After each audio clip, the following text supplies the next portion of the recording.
In today's video, we're going to be breaking down the European model and GFS model runs here for the next 10 to 15 days, talking about a spring-like pattern featuring some thunderstorms and some severe weather activity and some snowfall. It's a very early spring, late winter-like pattern. I mean, it's along the lines of what we should be in for this time of year. I think it's coming about 2 to 3 weeks early though, so expect some mid-March to late March type weather is really what I'm expecting here after the 25th, but in general from this point forward. Let's just go ahead and move towards tomorrow afternoon, as this is a late night special. And what we see is that there is a bit of a frontal boundary taking place along the East Coast, especially impacting the Southeast here. But we can see impacts stretching as far northward as coastal New England there.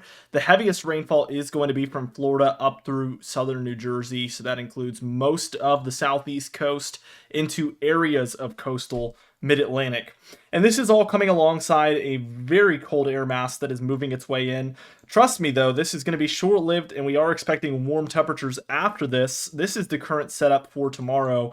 A lot of high pressure, a lot of warmth out west. This indicates a positive PNA.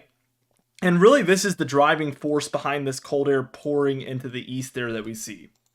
Let's keep going towards the day on Saturday.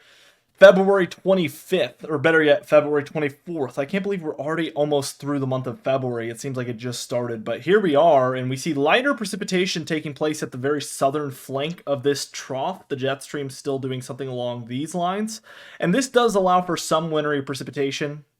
Lighter in nature, keep in mind, but for Kentucky, Tennessee, North Carolina, Virginia, and southern West Virginia there.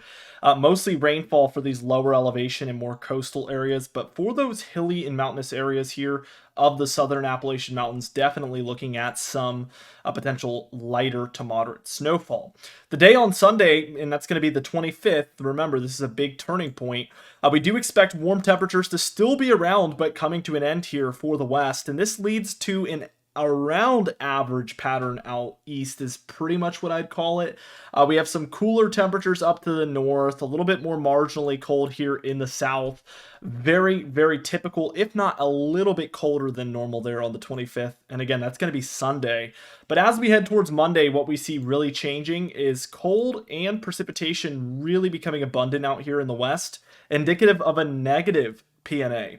What this does is it does the opposite. Whereas a positive PNA encourages the cold to pour in from the north into the east, this negative PNA pattern actually encourages the warmth from the south to move around that cold air mass and into the east. So we see the opposite here. And we already see this ridge really building in the east, especially over the central states, but already for the east coast as well, this is taking place. Also, numerous states in the west dealing with light to moderate or even heavy snowfall on the day on Monday, the 26th. For Tuesday on the 27th, what we see is more cold air, pretty widespread still, and some snowfall happening for about half of that blob that I just drew. So definitely some precipitation in that cold air mass. We do see a lot of moisture being fed from the southwest. We can tell that there is a kind of southern jet stream moving through these areas, and it's even leading to some precipitation in the east here, including the Ohio Valley, Great Lakes, deeper south and into the mid-Atlantic and southeast there. Pretty light and pretty sporadic, but definitely impactful nevertheless. By the time we reach Wednesday on February 28th, what we end up seeing is a trough returning to the east a little bit. It's going to be, again, very short-lived.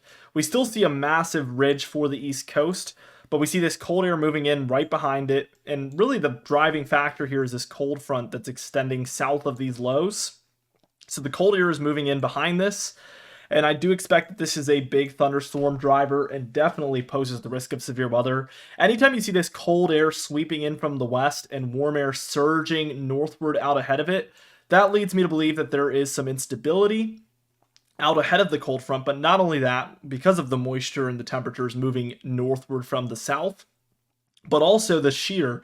When this westerly wind hits the northerly wind on the side, it does create kind of a barrel roll effect here along this area. And what we end up seeing is some rotation being possible due to these features. So Definitely looking for some potential tornadic activity along this. I don't expect anything too crazy in terms of a severe weather outbreak. No, I don't think we're going to see a moderate risk or a high risk here, but definitely one of the first severe weather events of the year and something that should be taken seriously because I do expect tornado chances to be there at least.